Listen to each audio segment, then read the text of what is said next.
Hey guys, I am Murali. I hope you are all doing well. My intention for this channel is to share my knowledge and also learn from others. So let's collaborate. Frauds, especially online frauds. You cannot prevent it, even with the strict regulations.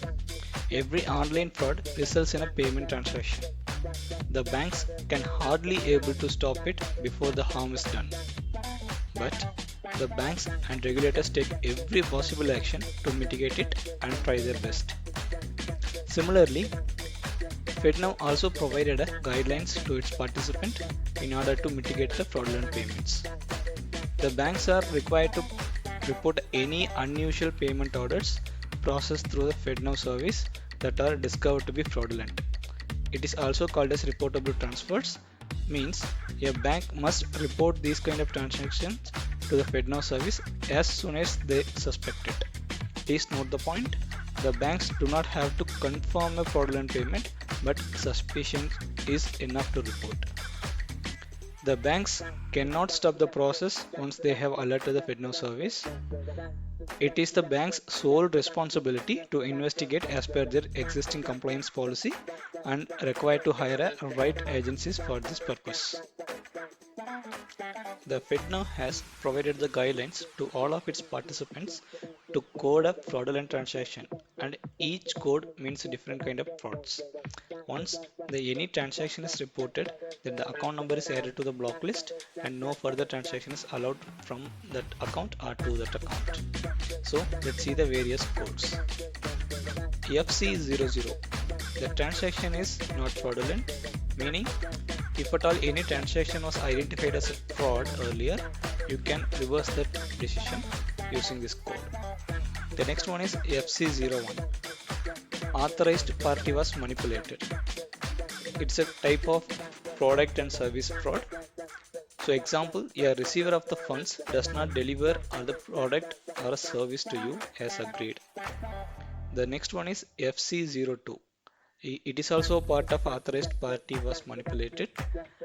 Again, it is a fraud type of relationship and trust fraud. So, a transfer of the funds to an imposter acting as a trusted or authorized party. For example, any store owner would say that he replaced another guy or he might have taken for a vacation, so he just replaced for a while and he asked you to pay and you pay him, but he could be an imposter. The next one is FC03. Authorized party acted fraudulently. So this is an embezzlement. Basically, it is a usual one. Many of us have heard it. So it's actually theft or misuse of funds legally belong to one's employer. Basically, misusing the company's money. The next one is FC04. It is also codenamed as authorized party acted fraudulently and fraud type of synthetic identity fraud. Example, assume that a person collected many of your personal information and fabricated a person and entity like you and committed fraud. Next one is FC05. This is also authorized party acted fraudulently related code and fraud type is false claim. Probably a party would lie or deceive you to receive a payment or a service and they would not complete their deal as agreed. The next one is FC06. Unauthorized party took over account. This is a compromised credential. So meaning that some account login information or any other crucial information or credentials was leaked to an unauthorized party and they have used your credentials to receive the money. Next one is FC07. Unauthorized party modified payment information. This is also compromised credentials. Unauthorized party get an access to the payments and probably they will route their payment to their own bank account or a party related to their friends or family, whoever they want to send this money to. And final one is FC08. Unauthorized party modified the payment information, impersonated unauthorized party.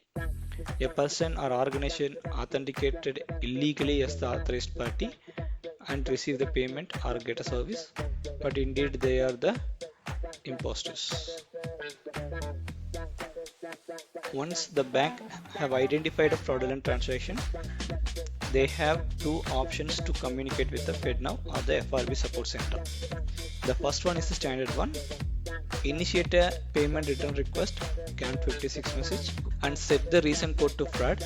In the additional information field, include the code associated with the type of fraud classifications. Once the request is made, then pray to the God that beneficiary would return it.